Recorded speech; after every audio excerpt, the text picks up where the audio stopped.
It's always been known in the UK that the Polish codebreakers had done something which was helpful to the effort at Bletchley Park.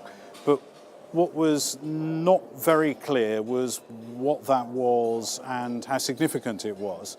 And so I found that very interesting, and I wanted to find out essentially what, from a British perspective, feels like the prehistory of the Enigma story.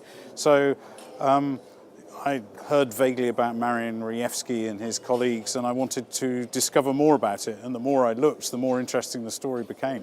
What was the advancement of Polish cryptology back then comparing to other nations? I think what you need to understand, or perhaps what British people need to understand, is that back in 1939, the British knew absolutely nothing about Enigma. They knew that there was this special German military version of the Enigma machine, but they really didn't understand how it worked. They didn't understand how the wiring in the machine was connected. They didn't understand what the wiring in the rotors was, and frankly, without knowing any of those things, there was no way that they were going to be able to read any Enigma messages.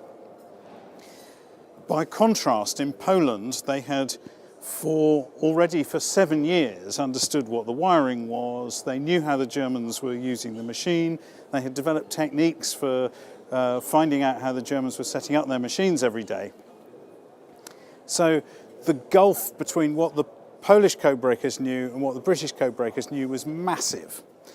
And the important thing is, and this is highly significant, is that there was this meeting just outside Warsaw in July 1939, where the Poles explained everything that they knew to the French and the British in a secret meeting.